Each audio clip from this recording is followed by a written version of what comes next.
तो अंकिता आपका आंसर देखते हैं, examine the administrative innovations of the Shershah Suri.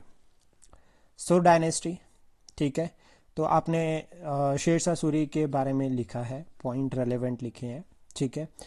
देखो सबसे पहले तो मेडिवल के स्पेलिंग गलत है,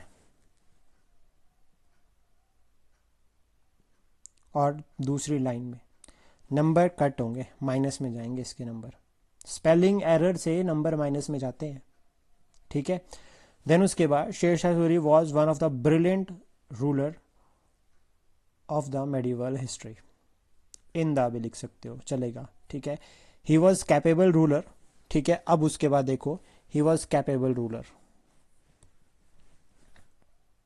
तो मतलब क्या है कि इसको आप कंसाइज कर सकते हो दोनों पॉइंट्स को। और मैंने बताया था आपको कि अब इसके बाद जैसे आप लिख रहे हो ना एडमिनिस्ट्रेटिव इनोवेशन के बारे में, तो आप शेरशाह सूरी के बारे में थोड़ा सा बता दो। तो आपने इंट्रोडक्शन बता दी कि Shershah Suri was brilliant ruler of medieval history, ठीक है। देन उसके बाद हुमायूं, ये वाला पॉइंट मुझे अच्छा लगा, जैसे यहाँ पर है ना कि ठीक है, ही डिफीटेड हुमायूं, ठीक है, द मुगल एम्परर, रूलर नहीं, Mughal emperor, in the battles of Chausa and Kannauj. Simple. उसके बाद की factor related to Shershah Suri, तो आप बताओ सेकुलर जो है वो रूलर था, विजनरी उसकी पॉलिसीज थी, ठीक है, इवन लाइक स्टेबिलिटी उसने एक इंश्योर करी, कंसोलिडेशन प्लस एक्सपेंशन उसने किया, ऐसे की पॉइंट्स लिख दिए। देन उसके बाद लिखो उसके एडमिनिस्ट्रेशन के फीचर्स। अब देखो यहाँ पर ना एडमिनिस्ट्रेशन, इनोवेटिव एडमिनिस्ट्रेशन को एग्जामिन करना है। तो एडमिनिस्ट्रेशन में जैसे आप सिंपल, एक तो आपने बताया कि उसके सेंट्रलाइजेशन ऑफ पावर है, सेंट्रलाइजेशन ऑफ पावर में आएगा काउंसिल ऑफ मिनिस्टर, ठीक है, जिसका हेड वो खुद था, ठीक है। काउंसिल ऑफ मिनिस्टर्स को वो खुद अपॉइंट कर रहा है सारा का सारा, तो अपॉइंटमेंट वो खुद देख रहा है, ठीक है, सुपरविजन वो कर रहा है, तो ये उसके एडमिनिस्ट्रेशन का पार्ट हो गया। फिर आप यहां पर काउंसिल ऑफ मिनिस्टर्स में इनके नाम लिखो, ठीक है, एक ये पॉइंट हो गया। देन उसके बाद एडमिनिस्ट्रेशन में लैंड रेवेन्यू अलग कंसेप्ट है, लेकिन land revenue management is part of administration. तो फिर जो मैनेज कर रहा है ना उसका नाम भी यहां पर लिखो, जैसे कि आमिल हो गए, कानून गो हो गए, इनका काम था, ठीक है, रिकॉर्ड्स को भी मेंटेन करके रखना और रेवेन्यू कलेक्शन भी लेकर जाना, तो उनका नाम लिखो यहाँ पर। ये वाले पॉइंट्स भी अच्छे हैं क्योंकि इससे लैंड मैनेजमेंट हो रही है, तो उसने लैंड को मैनेज करने के लिए लैंड को 3 पार्ट्स में डिवाइड किया। फिर उसके बाद रेवेन्यू मैनेजमेंट के पॉइंट ऑफ व्यू से बात करेंगे तो यहाँ पर बताएंगे टैक्स कलेक्शन 1/3 होती थी, और वो टैक्स कैश क्रॉप में भी आ सकता था, और कैश में भी आ सकता था, क्रॉप में भी आ सकता था। आगे वाली लाइन लिखने की जरूरत नहीं थी, ठीक है। मिलिट्री रिफॉर्म्स नहीं, military reforms is part of administration, मतलब मिलिट्री एडमिनिस्ट्रेशन। तो यहाँ पर चेहरा दाग सिस्टम को उसने रिवाइव किया, और रिक्रूटमेंट जो है वो खुद करता था सोल्जर्स की। आर्मी जो है वो वेरियस यूनिट्स में, कैंटोनमेंट्स में डिवाइडेड थी। देन उसके बाद आप इसको जो है वो जैसे लार्ज, ठीक है, ठीक है, लंगर फॉर द पुअर, ठीक है, बाय द आर्मी, तो ये सोशल पॉइंट है। तो आप इसको एडमिनिस्ट्रेशन में कैसे लिंक कर सकते हैं कि एक सोशल एंगल दे सकते हैं, जो कि आप अदर रिफॉर्म्स में भी लिख सकते हैं, तो ये सोशल रिफॉर्म्स का पार्ट बन जाएगा रेदर देन आर्मी रिफॉर्म्स या आर्मी एडमिनिस्ट्रेशन।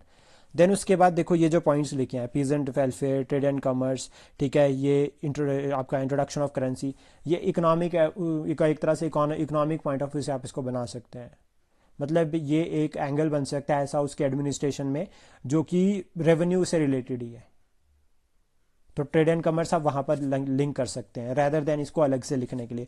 तो जो डायरेक्ट पूछा गया है ना उसके ऊपर भी एक तरह से फोकस करोगे तो सही रहेगा। फिर उसके बाद देखो नेक्स्ट क्वेश्चन जो है, examine the parliamentary committee in ensuring executive accountability. तो मुझे ना आंसर बढ़िया लगा, ये इसमें कोई दिक्कत नहीं थी, बट लेकिन थोड़ी सी दिक्कत है कि जो ना पॉलिटी से रिलेटेड कुछ एक इफेक्टिव वर्ड्स होते हैं वो आपको रखने पड़ेंगे, तो उनको लर्न करना शुरू कर दो। जैसे parliamentary committee is a panel consist of members आपने ये एमपी लिखा है आगे, बट लेकिन थोड़ा बना नहीं है, तो इसको थोड़ा देख, मेंबर इलेक्टेड और nominated by the presiding officer of the house, ठीक है। फिर उसके बाद ठीक है, it works to securitize the bill, budget and policies which laid before parliament by the government. इसको थोड़ा सा और कनेक्ट करना पड़ेगा, ठीक है। इट मेक गवर्नमेंट अकाउंटेबल, ठीक है, कुछ इस तरह से जो है यहाँ पर आपको पॉइंट्स बनाने पड़ेंगे, ठीक है। इट चेक ऑन गवर्नमेंट, इस तरह से कुछ देखना पड़ेगा। उसके बाद ये ठीक है, ये वाले पॉइंट्स रेलेवेंट थे, इसमें कोई दिक्कत नहीं है। और आपने ना ये अंडरलाइन बाद में किया है, सर किए तो साथ में थे पर फिर जल्दी में किए तो वर्ड नहीं देखे मैंने ढंग से। ज़्यादा कर दिया आपने अंडरलाइन। हाँ जी सर। ठीक है, एक आधा फ्लो चार्ट बना दिया करो बीच में तो सही रहेगा। और ये वाले एक इंट्रोडक्शन आपने ठीक लिख किया, लेजिस्लेटिव, एग्जीक्यूटिव और फाइनेंशियल जो फंक्शंस है इंडियन पार्लियामेंट के, ये सही था, मुझे इसमें अच्छा लगा। सिंपल फ्लो चार्ट और हेडिंग सब हेडिंग बना रहे हो तो ठीक है, ये वाला आंसर ओके था। और इसमें तो आपने कंक्लूज़न भी इसका सही बनाया तो वो बिल्कुल ठीक है। थोड़ा सा काम अभी ऑप्शनल को लेकर करना पड़ेगा, और आपने हिस्टोरियंस के पॉइंट ऑफ व्यू नहीं लिखे हैं इसमें, मतलब हिस्टोरियंस को रेफरेंस में ऐड ही नहीं किया। हाँ जी सर, मैं देखूंगी अगले क्वेश्चन में। तो वो अब देखो, पता क्या है इसका सोल्यूशन मैं आपको बताता हूँ। नहीं याद रहते नाम, तो नाम सिंपल याद रखो ना, इरफान हबीब, ठीक है, काफ़ी खान और सतीश चंद्र, बस इनफ है। Okay sir. वही जो हम पढ़ रहे हैं ना वो उन्होंने बोला है, और हमें याद है, मतलब हमें बस लिखना है उनको। काम सिर्फ लिखने का है और लिखने वाली आदत डालने का। ठीक है।